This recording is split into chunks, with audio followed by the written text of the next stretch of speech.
Bonjour à tous, aujourd'hui je vais interviewer Alexandre Mingal. Vous allez voir, Alexandre a une expérience incroyable dans la vente. Il a été vendeur sur le terrain, directeur commercial dans des grosses boîtes, dans des startups. Il a été coach, il a été dans le conseil. Et Alexandre aujourd'hui va nous parler d'un sujet hyper intéressant qui est l'intelligence émotionnelle appliquée à la vente. Donc vous allez voir, ça paraît un peu théorique comme ça, mais en fait c'est très pratique. J'ai hâte de vous faire écouter cet épisode. N'hésitez pas à la fin de l'épisode à mettre des étoiles sur Apple Podcast et ça aide à me faire connaître et à mettre des commentaires positifs, hein, c'est toujours agréable. Et si jamais vous souhaitez entraîner vos équipes euh, de vente, allez sur Vive.fr, VYFE, c'est ma société. On développe des super logiciels pour analyser et améliorer les vendeurs sur leur visioconférence, leur appel téléphonique ou leur training de vente. Vraiment, ça me fera plaisir si vous voulez même tester le logiciel pour me donner votre avis. Et ensuite, on vous prépare pas mal de choses pour la rentrée de septembre. Là, j'ai été un peu moins productif sur le podcast cet été, même s'il y a des très beaux épisodes qui arrivent.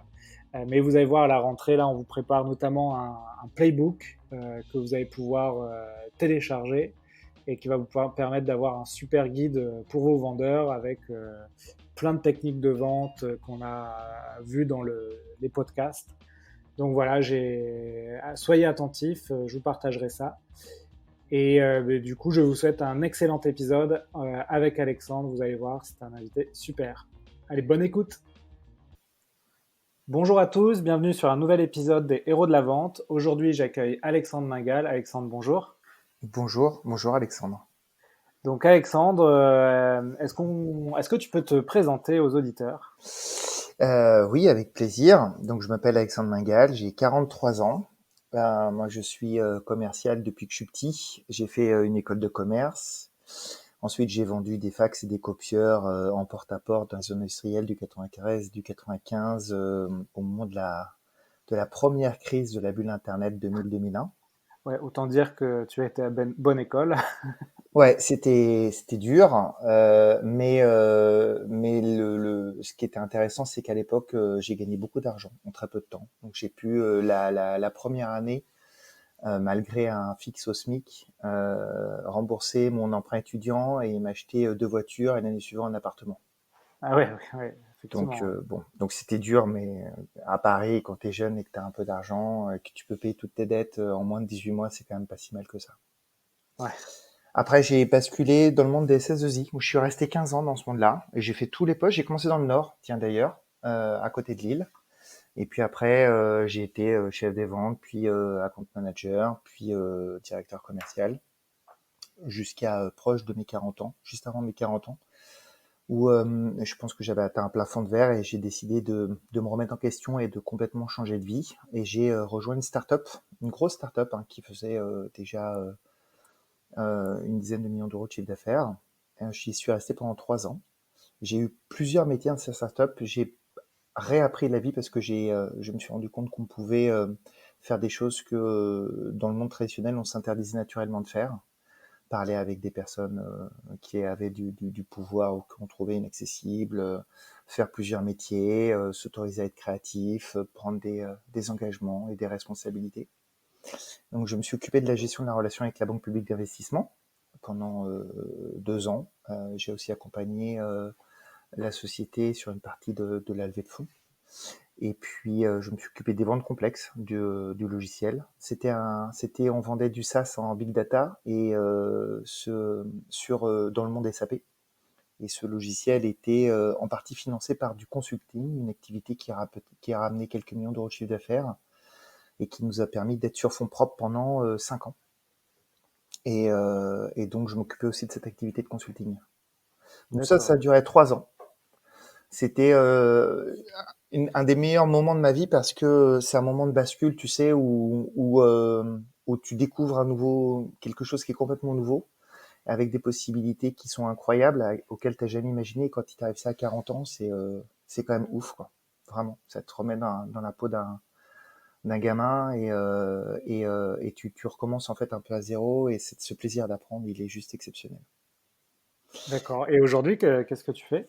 Et donc quand la levée de fonds a eu lieu, l'activité consulting a été vendue à Atos. Atos a demandé que je sois dans le rachat pour que j'intègre cette activité. Donc j'ai fait ça sur le premier semestre 2019 avec succès. Il n'y a pas eu de défection, aucun des consultants n'est parti. Puis j'ai atteint les objectifs qui avaient été demandés par Atos euh, dès le premier semestre du rachat. Mais j'ai refusé de continuer chez Atos à un poste de management traditionnel parce que ça ne me convenait plus après avoir vécu cette expérience startup. Donc j'ai décidé de me lancer et de créer mon activité consulting où je suis devenu sur la fin de l'année dernière directeur commercial à temps partagé pour plusieurs sociétés sur des missions de transformation un peu difficiles avec des sociétés qui étaient en difficulté. Et j'avais déjà commencé à faire du coaching et de l'accompagnement de dirigeants pendant mon parcours en startup, en même temps que j'avais aussi fait quelques conférences à HEC. Donc c'était pas forcément complètement nouveau. Ce qui était nouveau, c'était le plein temps et d'accompagner vraiment des clients sur des objectifs et des enjeux sur de la durée. Puis Ouais. le Covid est arrivé. Ouais. J'ai perdu une partie de mes clients. J'en ai gardé une autre partie, ce qui m'a permis aussi de me poser des bonnes questions. Avec mon associé, on a décidé de lancer une nouvelle activité juste avant le Covid, une activité de ballot prisonnier en réalité augmentée. Rien à voir avec le sujet du podcast, Ouais. hein. Bon, le Covid nous a un peu fait mal, mais on va finalement réussir à lancer cette activité le 24 août prochain, grâce D'accord. au level 256 dans le 20e arrondissement de Paris, au-dessus du Père-Lachaise. Donc ça, c'est top. Et le dernier point, c'est que maintenant, je réfléchis, comme j'ai un peu de temps, à scaler l'activité de directeur commercial à temps partagé. Et on pense à s'associer à Dreamcatcher Sales pour scaler cette activité. Donc, que du positif à venir. Ouais, qui est passé dans le podcast, hein, Dreamcatcher Sales. Ouais, ouais, je les ai entendus. Alors, Ariel. ouais, Ariel, voilà. Ce qui est intéressant, donc, en fait, c'est dans le podcast, j'ai invité des consultants, des startups, des scale-up, des boîtes plus classiques. Et toi, en fait, dans ta carrière, tu as été un peu sur tous ces domaines-là. Tu as fait du terrain, tu as été dans des boîtes, des grosses boîtes, des SS2I, des boîtes traditionnelles comme Atos, des startups. Et tu as aussi cette activité de consultant, donc de coach et de directeur commercial à temps partagé. Tu vas être entrepreneur là avec le projet avec ton associé. Et donc c'est bien, tu as touché un peu à tout. Ouais. Je pense que aujourd'hui, je suis arrivé à un moment où je ne m'ennuie plus. Et je Ouais, découvre plein de choses. c'est ça. On aurait pu faire un sujet, hein, sujet du jour, la vente mène à tout, mais c'est pas le C'est sujet vrai, du jour. c'est vrai. Ouais. Aujourd'hui, on va parler d'un sujet. Donc, moi, je t'ai rencontré à Toulouse il y a un an ou deux sur une conférence où tu faisais une conférence sur un sujet. Donc, c'est sur l'intelligence émotionnelle. Exactement. Et donc, c'est grâce à l'intermédiaire d'un ami commun qui est dirigeant de start-up aussi, Thomas Binan, Mm, la start-up Geotrend. mm. Et donc, on s'est reparlé quelques temps après sur ce sujet. Et je trouvais intéressant que tu passes dans le podcast pour expliquer en quoi l'intelligence émotionnelle, ça peut être très utile dans la vente, pour un vendeur. Et du coup, voilà, je voulais d'abord te poser la question, c'est quoi l'intelligence émotionnelle? Que tu nous donnes la définition, et après on rentrera dans le vif du sujet et tu nous donneras ta vision, tes conseils, tes tips Mm. pour appliquer l'intelligence émotionnelle dans ces rendez-vous en tant que vendeur. C'est Donc, ça. Comment j'utilise dans mon quotidien de manière très opérationnelle. voilà. En fait, ouais, je vais essayer vraiment d'être très concret, très pragmatique, pour que les Ouais, gens qui écoutent le podcast puissent sortir avec quelque chose qui soit très différent de la théorie, de ce qu'ils peuvent lire dans les bouquins. Euh, pour moi, l'intelligence émotionnelle, c'est un pouvoir de super-héros. C'est un super pouvoir, c'est quelque chose qui est qu'on a tous en nous, mais que peu savent vraiment maîtriser. C'est un peu comme le permis de conduire, tu sais. Globalement, plus on sait tous plus ou moins bien conduire, d'accord, mais il y a rarement des pilotes parmi nous, et dans les pilotes, il y a rarement des champions. Bah, c'est un peu la même chose avec l'intelligence émotionnelle. Donc l'intelligence émotionnelle, je vais te donner la définition de Mayer, qui est un des fondateurs, un des pères fondateurs de l'intelligence émotionnelle. Tout ça se trouve sur Wikipédia évidemment ou dans les bouquins Ouais. autour de ce sujet-là. Mais sa définition est courte et finalement extrêmement parlante. Donc c'est l'habileté à percevoir, à exprimer les émotions, à les intégrer pour faciliter la pensée, à comprendre et à raisonner avec les émotions, ainsi qu'à réguler les émotions chez soi et chez les autres. Et avec ça, on a tout dit. Voilà. Maintenant, une fois qu'on a dit ça, il faut que c'est comment est-ce qu'on le met en pratique quotidiennement et comment est-ce qu'on s'aide et qu'on aide les autres avec l'intelligence émotionnelle. Ouais.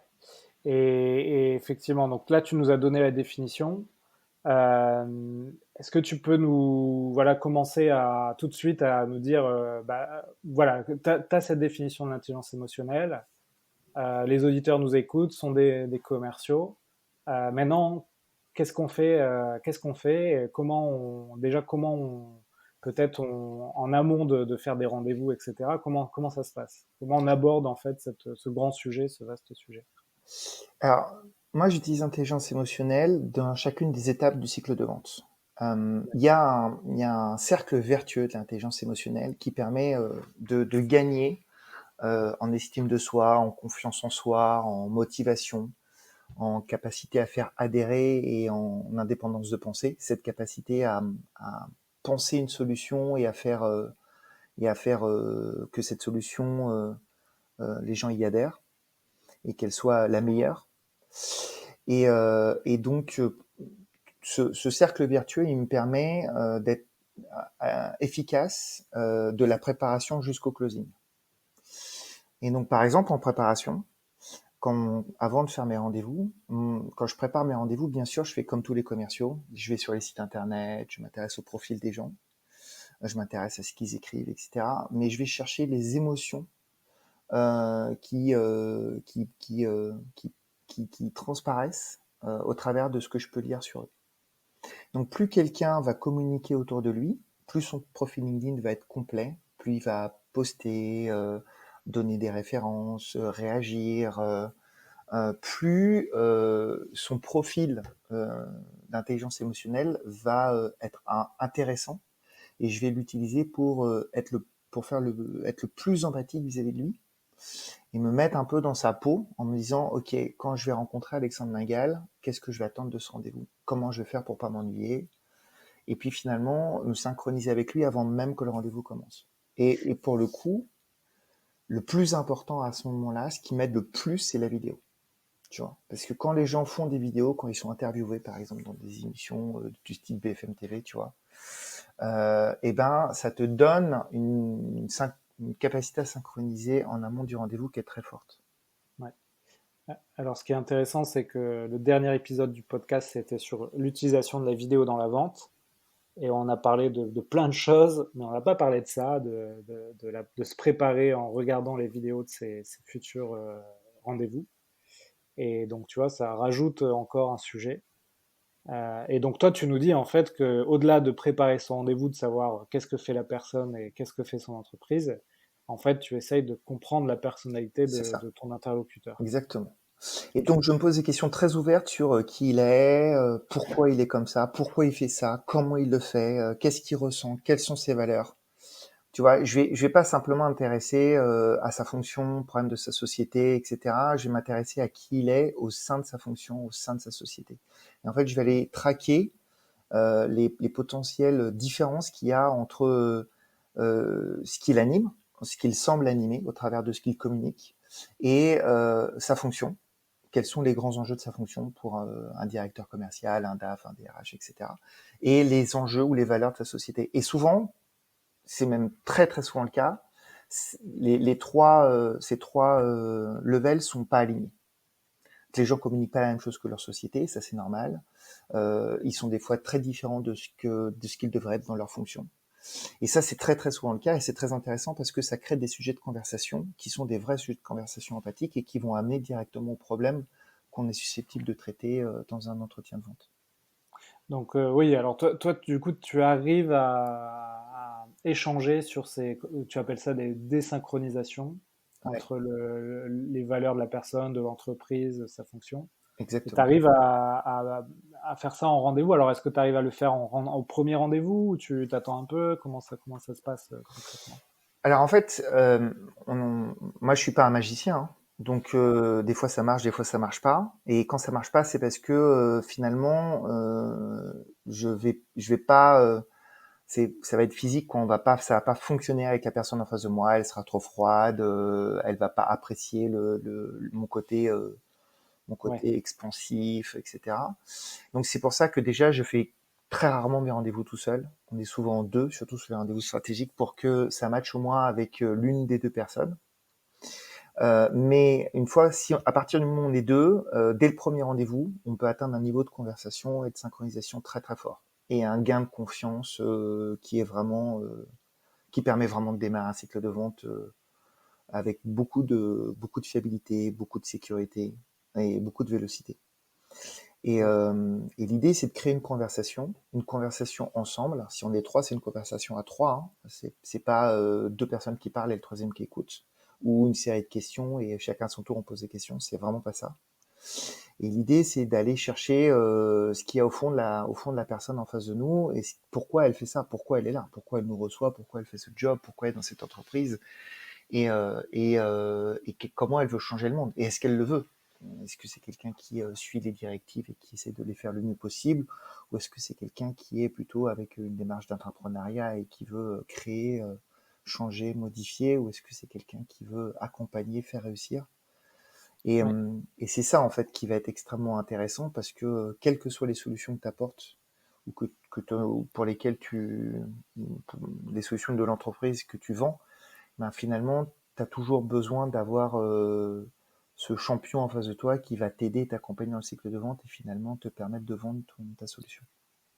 oui, c'est ça. C'est pas une entreprise qui vend une entreprise, mais c'est souvent un humain qui vend un humain, C'est quoi. exactement ça. In fine, l'entreprise est là, elle valide qu'elle a bien ce besoin et ce budget, mais l'acheteur achète à un vendeur. Enfin, tu vois bien Ouais, dans ton quotidien, Alexandre, chaque fois que tu fais une vente, à quel point les gens achètent pour toi ou pour ton commercial, pour tes commerciaux. ouais.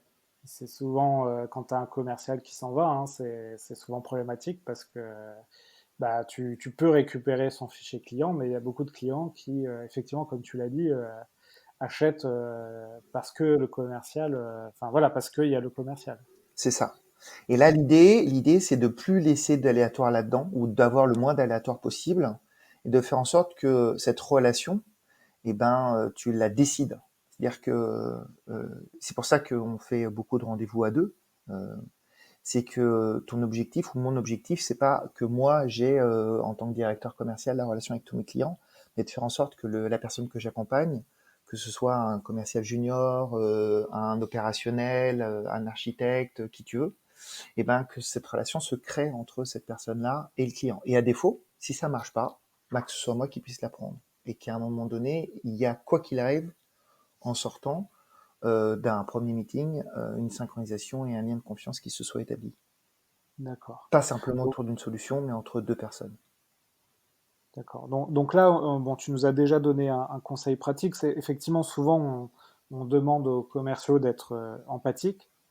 Mais ça, c'est un vaste mot. C'est pas évident d'appliquer, de se dire bon, ok, comment je vais être empathique avec mon client. Donc toi, tu dis vraiment préparer son rendez-vous de telle manière, enfin, vraiment de passer un cap supérieur dans la préparation du rendez-vous, pour comprendre finalement quelle est la personne qui va être en face de toi, ses émotions, finalement son pourquoi elle fait ça. Et est-ce que ensuite tu essayes de te synchroniser entre guillemets avec la personne en rendez-vous? Ouais. Est-ce que par exemple tu as des types de questions que tu arrives à poser en rendez-vous pour bah, lui parler de ce que toi tu as perçu dans ta préparation? Alors après, j'utilise des techniques très classiques de questions ouvertes que tout le monde connaît, sauf que Ouais, je pose des questions ouvertes sur. Alors, je pars toujours. J'utilise les méthodes de vente qu'on connaît tous, hein, donc je pars toujours du général pour aller au particulier, de l'entreprise pour aller vers lui, mais j'essaie ouais, de poser des questions ouvertes sur des sujets qui ont du sens pour mon interlocuteur. Et l'idée, c'est vraiment de créer cette conversation et puis d'aller assez loin, c'est-à-dire de pas s'arrêter à la première chose que la personne nous dit en face de nous, mais d'essayer de comprendre pourquoi il nous dit ça. Et même si ça n'a pas forcément à voir avec le sujet principal du rendez-vous. Moi, je préfère parler 20 minutes, une demi-heure en rendez-vous avec quelqu'un de lui, de ce qu'il fait, de ses envies, de ce qu'il pense, de ce qu'il ressent, afin de créer ce lien pour que justement, quand on va rentrer dans le vif du sujet et qu'on va aller chercher un ou deux pains, j'obtienne des oui qui sont des oui purs, tu vois, évidemment, c'est ça mon sujet, évidemment que vous allez m'aider. Et qu'il n'y ait pas de ce côté un peu de, tu vois, j'ai un doute et votre discours est trop commercial, même si ça m'arrive de temps en temps. Hein. Moi, des fois, j'ai des gens en face de moi qui me disent, bah non, là, si vous continuez comme ça, moi, je vais pas continuer avec vous parce que moi, j'ai besoin de quelqu'un qui me comprenne et qui soit comme moi, hein, de ma fonction. Et c'est pour ça aussi que je suis rarement tout seul. En fait, j'ai l'impression que comme tu as atteint un niveau de maîtrise important sur sur l'entretien, c'est qu'en fait, toi, ça te permet d'avoir du fun en fait dans tes rendez-vous Ouais. commerciaux, en allant au-delà de la vente d'un produit, mais en fait, t'es au niveau de finalement de la psychologie, c'est-à-dire comprendre qui est ton interlocuteur et t'adapter en fonction. Ouais, alors on peut dire ça, mais c'est vraiment lié sur les émotions. Je m'intéresse Ouais, peu à la psychologie, mais je m'intéresse beaucoup aux émotions, et les émotions sont vraies. C'est très très dur de feindre une émotion. En tout d'accord. cas, tu vois ce que je veux dire. Les six émotions, les huit émotions principales, c'est assez difficile de les feindre. Et donc, quand tu les atteins, bah, tu as quelque chose de vrai qui est en train de se passer. Ouais. Et C'est, après, tu peux, vas-y. Ouais, tu peux nous dire rapidement les huit émotions, Bien ça sûr. m'intéresse. Bah après il y a alors il y a pas d'émotions négatives ou positives, il y a des émotions qui ont des effets négatifs ou des effets positifs physiques Ouais, qu'on ressent, d'accord? Mais globalement, il y a bien sûr la joie, plaisir, il y a l'intérêt, motivation, il y a le dégoût, l'ennui, il y a la tristesse, la peur, la colère, il y a la surprise, l'étonnement et la confiance. d'accord. Voilà, Ouais, j'ai pas pu, l'admiration. Et en j'ai fait, je j'ai t'ai pas pu donné coller. plusieurs mots pour chacune des émotions parce qu'il y a des intensités, tu vois. Ouais, Voilà. Et l'idée, c'est que quand tu travailles sur ces émotions-là, ces émotions, elles sont toujours liées à quelque chose, à une cause profonde, tu vois. Et elles ont toujours un effet. C'est-à-dire que l'organisme ne te donne pas une émotion, ne te fait pas vivre une émotion comme ça pour le fun. C'est qu'il y a quelque chose que tu dois faire derrière. Tu dois utiliser l'émotion et toute la chimie qui est liée à cette émotion pour changer quelque chose et pour aller atteindre un objectif qui va transformer cette émotion et qui va te permettre d'avoir la motivation nécessaire pour le faire. Et d'accord. tout le monde fonctionne comme ça. Tu vois, par exemple, tu as un client qui est pas content parce que à un moment donné, entre la promesse initiale et le delivery ou la mise en œuvre de cette promesse, il y a un décalage. Donc, il va t'appeler, il va être pas content, il va te crier dessus, il va être en colère. Et ben, si tu lui amènes au travers des solutions que tu lui proposes et de ton écoute et de ton empathie à calmer sa colère, et ben, tu vas beaucoup plus le fidéliser. Alors qu'au départ, il t'appelle pour alors qu'il est vraiment en colère. Et à la fin, finalement, il te fera plus confiance qu'avant. Parce qu'il D'accord. aura besoin de s'exprimer, il aura besoin que tu l'écoutes, il aura besoin que tu le comprennes, il aura besoin que tu l'accompagnes, et sa colère se transformera en intérêt, en motivation et en confiance. D'accord. Et donc, comment en rendez-vous, tu arrives à percevoir ces émotions dont tu nous as parlé et à t'adapter? Comment ça se passe? Est-ce que tu peux voilà, Ouais, nous donner alors des exemples? j'utilise des outils très simples que tout le monde connaît, principalement le disque, parce qu'à Oui, un moment donné, si on veut faire des choses simples et qu'en plus on veut se concentrer, si on veut se concentrer en étant empathique, en étant à l'écoute, en posant des bonnes questions, en menant ses découvertes, en cherchant les leviers, parce qu'on est quand même dans la vente, hein, on n'est pas dans une simple conversation. ouais, Il faut des méthodes et des outils simples. Et je trouve que le disque, c'est très simple parce qu'il y a 4 couleurs. Tout le monde connaît les couleurs aujourd'hui, honnêtement. Tout le monde connaît le disque, ou presque tout le monde. ouais. Ceux qui connaissent pas, je crois que tu as fait un podcast en plus là-dessus.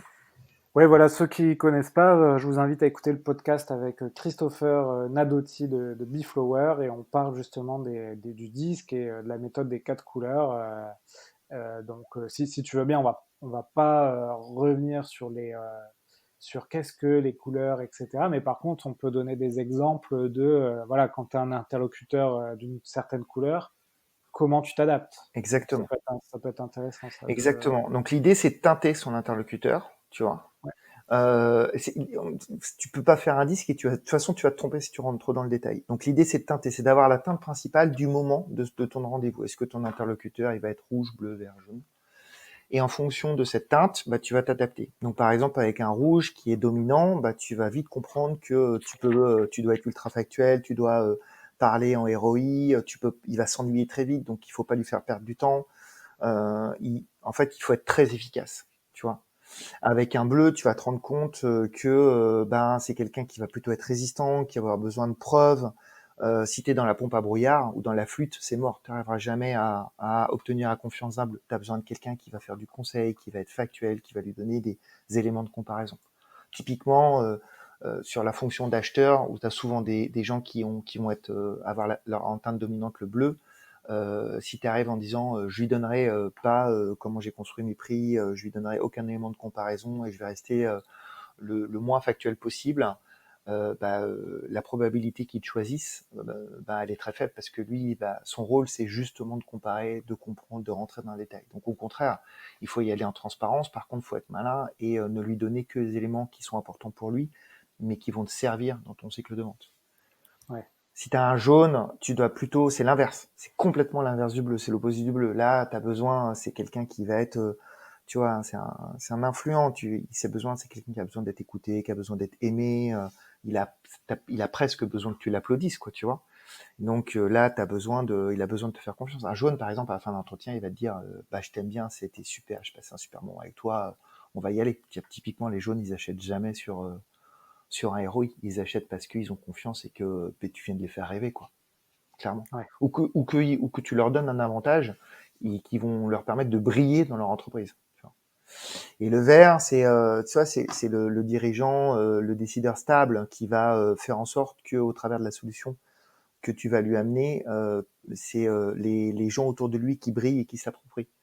Donc c'est quelqu'un qui va travailler, qui va être très dans le collaboratif, très dans l'émotion, qui va faire très attention à la satisfaction de ses collaborateurs ou des managers qui travaillent avec lui. Donc c'est lui, ce qui est le plus important, c'est pas le produit, c'est pas de briller, c'est les relations qu'il va entretenir et qu'il va pouvoir améliorer avec les gens autour de lui. Une fois que tu comprends ça, c'est assez facile de te positionner et d'avoir des postures, même physiques. Tu vois, le rouge, il faut avoir une poignée de main ferme. Le vert, il faut se mettre presque à côté de lui. Tu vois, dans une salle de réunion, il faut pas que tu hésites. Si tu te rends compte qu'à un moment donné, tu es en meeting de vente, tu es en premier rendez-vous, au lieu de projeter sur un écran, tu mets ton ordinateur, tu te mets à côté de lui et tu lui montres l'écran en étant juste à côté de lui, par exemple. Ça fonctionne bien avec AVR. Alors avec le Covid, c'est un peu moins évident aujourd'hui, mais tu vois, même les postures physiques, elles ont un impact sur ton interlocuteur. Ouais. Je suis en train de me dire, pour les auditeurs qui nous écoutent et qui vont avoir des entretiens de recrutement, intéressant aussi à appliquer ce que tu nous as dit depuis le début, hein.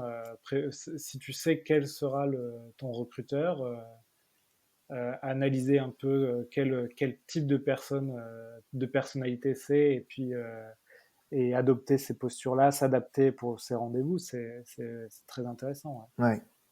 Et en plus, là, on survole, hein, évidemment, mais il y a plein de techniques de reformulation qui te permettent de rentrer en synchronisation ultra facilement. Réutiliser ses mots, réutiliser ses expressions, se mettre en mimétisme inversé.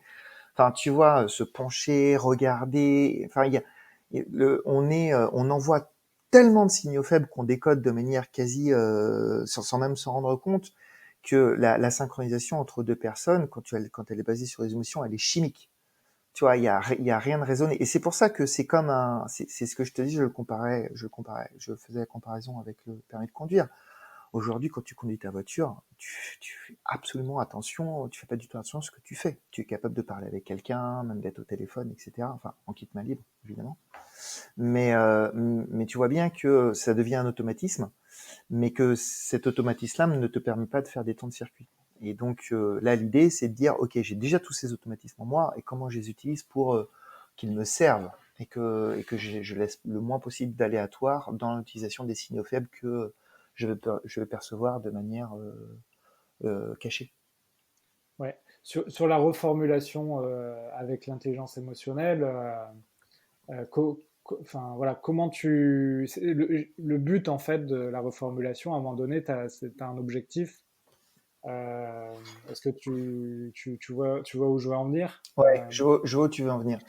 Quand tu approfondis ta conversation, tu vas commencer à découvrir les véritables problèmes de ton client et donc la douleur qu'il a dans Ouais, son quotidien, et c'est à ça que ta solution va répondre. Mais tu as besoin d'être sûr et certain de ne pas te tromper, donc tu vas faire des reformulations. Donc tout le monde, tous les commerciaux font ça, évidemment. Et l'objectif, c'est d'abord de s'assurer qu'on se trompe pas, que ce qu'on est en train de discuter, c'est le vrai problème, donc d'aller au bout des choses et donc d'obtenir un oui. Moi, j'aime bien avec l'intelligence émotionnelle aller un petit peu plus loin et obtenir aussi un double oui, un oui sur oui, c'est bien ce sujet-là, vous êtes bien dedans, c'est bien ça qui me fait mal aujourd'hui, et un oui qui est c'est quoi finalement l'émotion que je vis à cause de ça. Est-ce que c'est de la colère? Est-ce que c'est de la frustration? Est-ce que c'est de la tristesse? Est-ce que c'est du dégoût? Tu vois, c'est quoi mon émotion dominante? Et alors, si tu arrives à trouver à la fois le problème et l'émotion qui va avec, l'émotion ressentie par ton interlocuteur, tu obtiens un double oui. Et là, c'est une reformulation qui est extrêmement forte parce que tu mets le doigt sur ce que la personne ressent de manière viscérale dans son quotidien au niveau du problème qu'il a. Et si tu lui fais ouais. dire ça en face de toi, qu'il le dit, bah t'imagines bien qu'à ce moment-là, tu atteins un niveau de confiance et de synchronisation qui est très élevé. Et tu peux faire ça dès le premier entretien.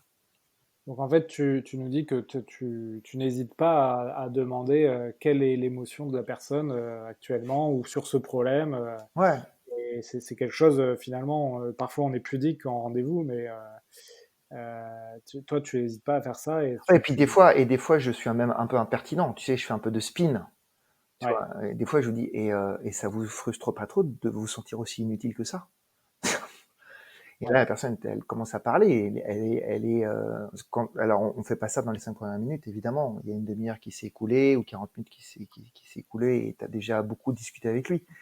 Mais souvent, les gens se libèrent totalement. Ils disent, ah bah oui, c'est l'enfer, personne ne m'écoute. J'ai l'impression qu'à chaque fois que je dis quelque chose, mon patron, en fait, il me demande que des choses qui sont extrêmement standards et corporate. Je peux jamais lui proposer une vraie solution. Et en fait, en plus, ça t'aide dans ton cycle de vente parce que tu vas te rendre compte des étapes que tu dois franchir pour aller chercher cette signature et de la réelle capacité de ton interlocuteur à décider. ouais. Et je pensais à cette émotion aussi. Je pense que ça peut être intéressant aussi quand tu es le vendeur, le commercial. Enfin, tu peux aussi parler de toi, ton émotion, et ne pas hésiter à dire sur le rendez-vous, bah voilà, je suis heureux de vous avoir enfin au téléphone, ou je vous relance parce que j'ai l'impression que enfin, vous êtes frustré avec notre solution. En fait, le fait de poser les choses, encore une fois, on va parler de ton terme, hein, ça synchronise en fait, ça te permet de te synchroniser avec les gens. Ouais, C'est pas juste un robot c'est qui ça. relance. Et cette synchronisation t'ouvre énormément de portes, comme tu l'as compris. Alors, encore une fois, hein, c'est pas donné à tout le monde. C'est-à-dire que si Oui, tu n'as jamais fait ça et que tu te lances, que tu vas faire un entretien de vente en étant cash comme ça, bah, tu risques quand même de prendre des claques, hein. J'en ai pris beaucoup, beaucoup, beaucoup. C'est de l'entraînement, évidemment. Mais quand tu y arrives, quand tu synchronises, ça t'ouvre énormément de portes, y compris des portes de directivité qui sont très intéressantes dans le cycle de vente. Parce que tu vas pouvoir obtenir des accords de ton interlocuteur sur presque, tu vois, les next steps et des next steps forts. Genre, on est bien d'accord que la prochaine fois, on va prendre ce rendez-vous à 7 heures, que l'ordre du jour, ce sera ça, que pour y arriver, vous aurez fait tout ça, parce que on a mis le doigt sur les vrais problèmes et qu'on veut céder et qu'on a confiance l'un dans l'autre. Et tu peux aller encore un peu plus loin, c'est-à-dire que s'il le fait pas, tu peux même en entretien lui dire, et si ça se passe pas, si vous travaillez pas, si vous ne revenez pas vers moi, ou si vous ne faites pas l'entretien qui est prévu, qu'est-ce qui se passe?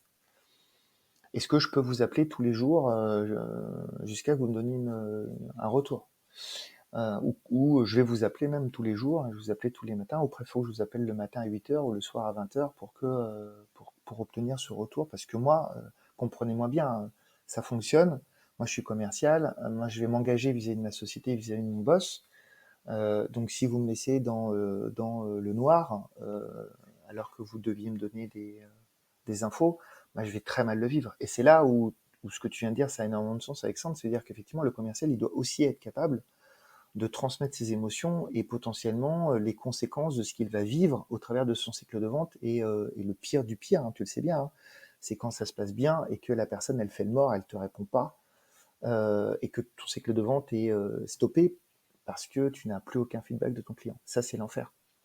Ouais, ça arrive ça assez souvent d'ailleurs, hein, Et ça, il faut l'expliquer. Il faut refuser ça. Et quand ton client, tu l'appelles enfin après 18 relances et qu'il te dit mais vous m'appelez tous les jours et non, j'ai pas travaillé sur votre sujet, c'est encore plus dur. Alors c'est lié à plein de petites erreurs qu'on a faites en amont, mais c'est encore plus dur. Et si tu n'as pas synchronisé ou que tu n'es pas en capacité d'expliquer à quel point ça te touche, bah finalement ta vente, ça reste une vente de solution et ce côté humain disparaît et c'est triste. ouais.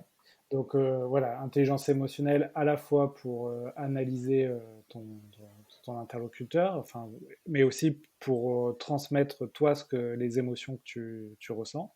Ouais, Euh, donner du rythme en fait lors de ton cycle client exactement.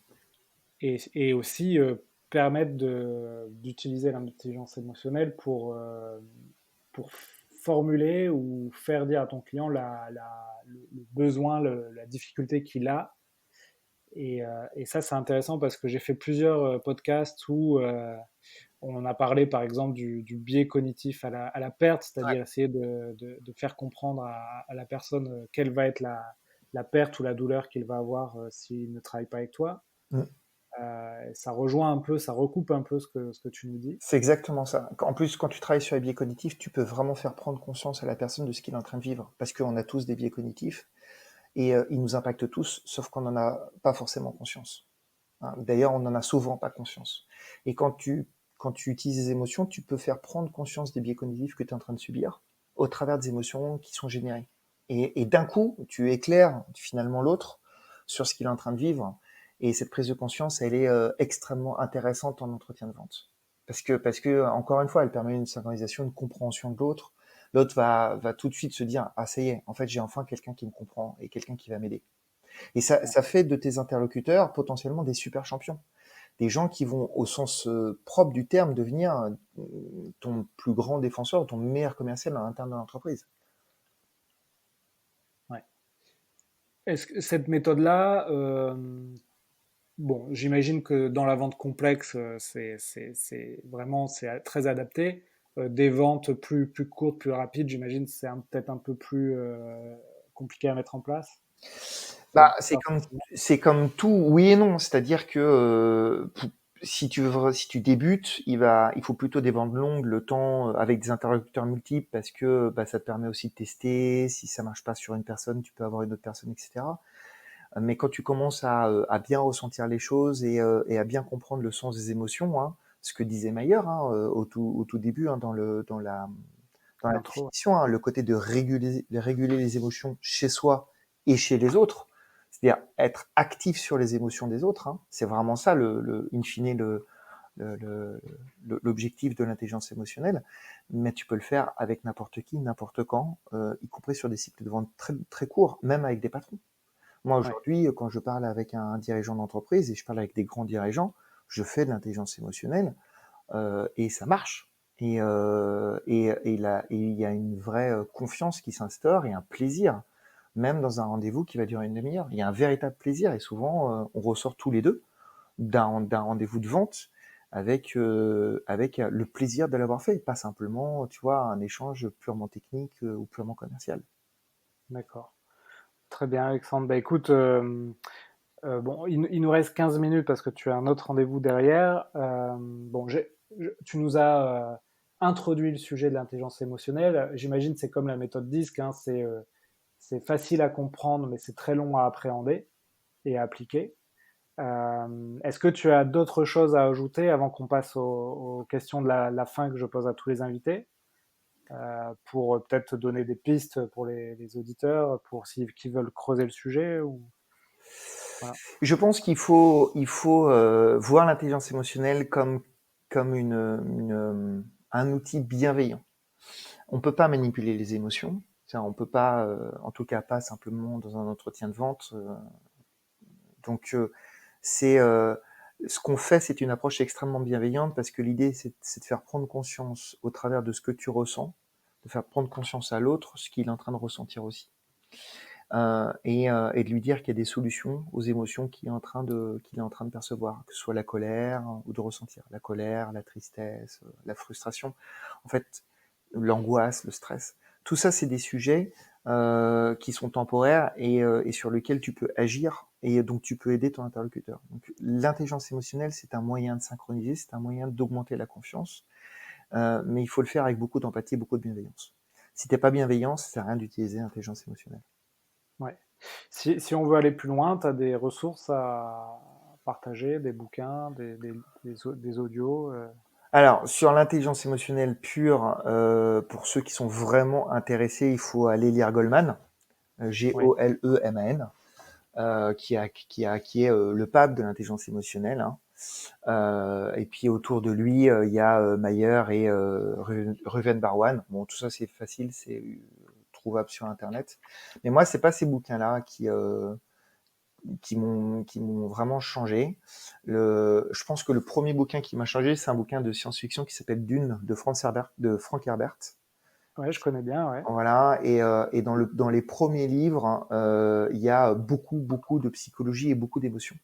Et Ouais, notamment cette capacité à comprendre ce qu'est la peur et les effets qu'elle a sur nous, et finalement que c'est pas du tout ce qu'on imagine. Et ça, quand j'étais beaucoup plus jeune, ça m'a ouvert les yeux, je pense. ouais, Ensuite, j'ai lu L'Art de la guerre. J'ai lu plein de livres, mais c'est des livres qui vont le plus marquer, qui sont très accessibles, en plus faciles à lire. L'Art ouais. de la guerre de Sun Tzu, parce que c'est un super visionnaire. Il a tout compris. Il a tout compris 4000 ans avant nous. Et aujourd'hui, quand tu lis L'Art de la guerre, c'est limpide à quel point ces conseils sont pertinents, y compris dans notre monde, pour faire des ventes ou pour manager. C'est incroyable. Et c'est D'accord. des Bah, conseils tellement simples, tellement plein de sens, tellement faciles à appliquer. Et c'est des conseils très humains. On croirait que c'est purement de la stratégie militaire, absolument pas. Il y a tout un chapitre sur le management et sur les interactions entre les hommes dans une armée ou avec son chef entre guillemets, avec le dirigeant ou avec le boss du pays quelque part, qui est vraiment intéressant. Et le dernier livre, qui est plus récent, qui a rien à voir avec l'intelligence émotionnelle, mais qui m'a fait prendre un step de plus, c'est Reinventing Organization de Frédéric Laloux, qui m'a fait m'intéresser à deux sujets qui sont très bienveillants et qui ont enrichi encore davantage ma capacité à utiliser l'intelligence émotionnelle, qui est l'autogouvernance et les organisations opales. Donc ouais, je c'est suis en train de lire celui-là. Ouais. et il est exceptionnel au travers des exemples qu'il donne en plus. Et Ouais. ça te permet de comprendre à quel point, quand tu travailles avec les gens en confiance, en synchronisation et en bienveillance, et que tu te mets à leur place, que tu n'es plus juste à la recherche d'une compréhension, mais que tu es à la recherche de comprendre comment ils perçoivent ce que tu es en train de leur dire, ou comment tu vas les aider à prendre des décisions, et pas de manière autoritaire ou démocratique, mais des vraies décisions collaboratives où la personne, après avoir entendu, écouté, pris l'avis de tout le monde, va prendre par elle-même cette décision. Et c'est très intéressant parce que les champions le font rarement. Les champions aident à la prise de décision, mais ils prennent rarement une décision, ils s'engagent rarement eux, sauf quand c'est un patron évidemment. Et ben ça m'a beaucoup aidé aussi, tu vois. Bon, ça m'aide aussi en tant que manager et patron aujourd'hui, hein, mais ça m'aide aussi dans ma vente. Donc ça, c'est vraiment les trois bouquins qui m'ont beaucoup marqué sur ces sujets-là.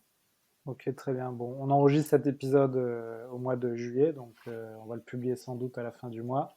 Donc si ça vous donne quelques idées pour les lectures au bord de la page. C'est ça. Euh, voilà. Et du coup, Alexandre, est-ce que toi, tu as des outils ou des routines qui t'aident à être efficient au quotidien?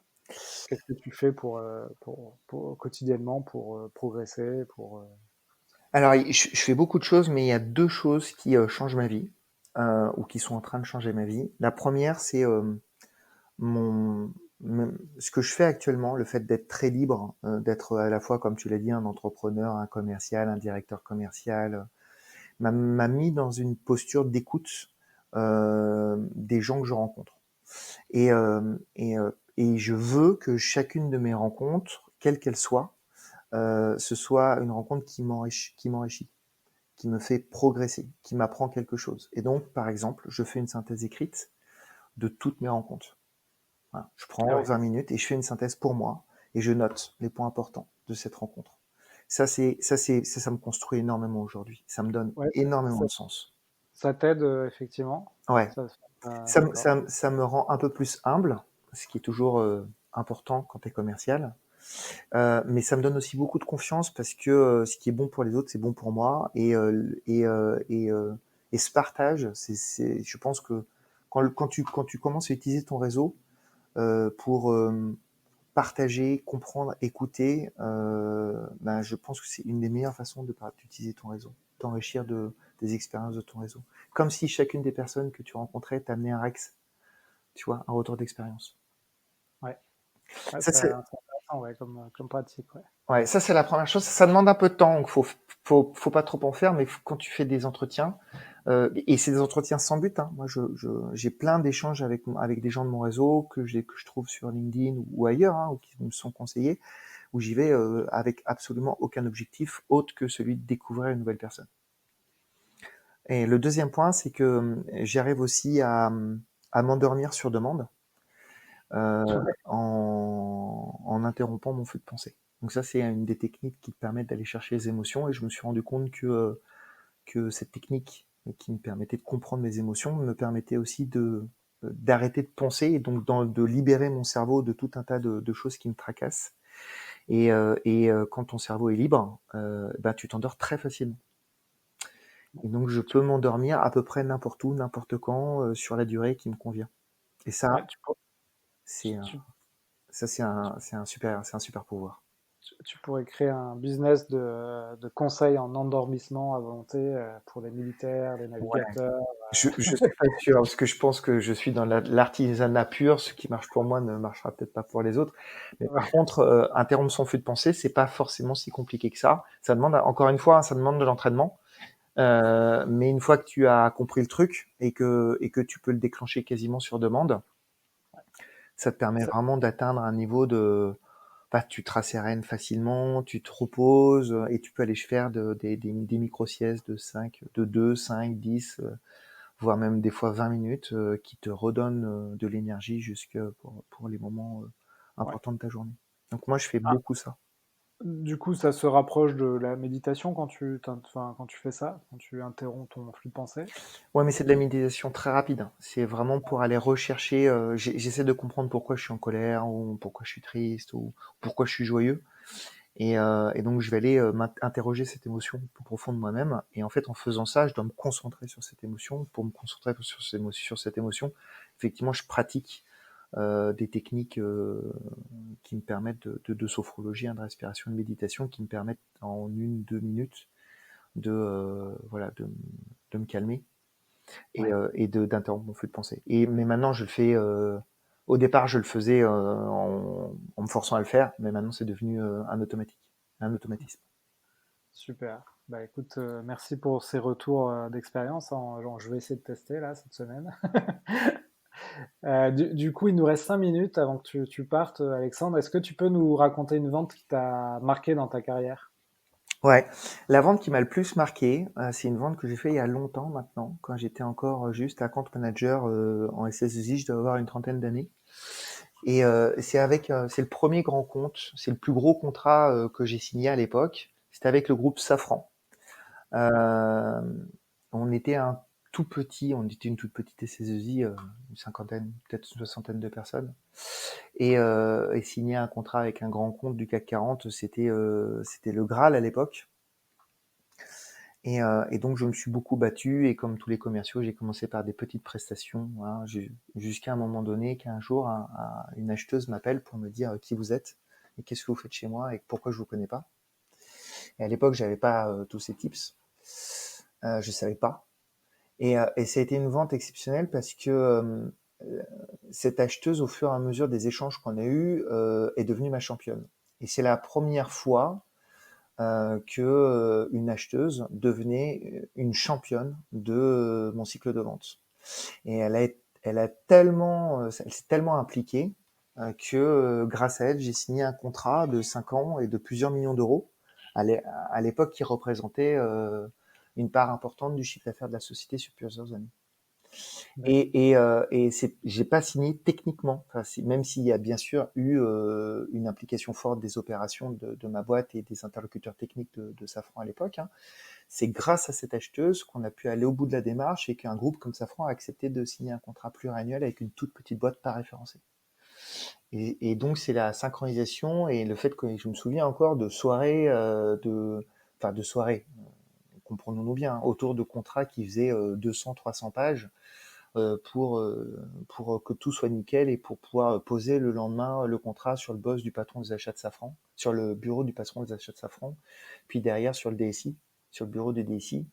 Et on a travaillé vraiment l'un à côté de l'autre, main dans la main, pour arriver au bout. Et ça, c'était une vente qui m'a ouvert les yeux sur qui étaient vraiment les acheteurs et qui pouvaient être finalement des gens qui t'aident et pas simplement des gens qui négocient des prix avec toi.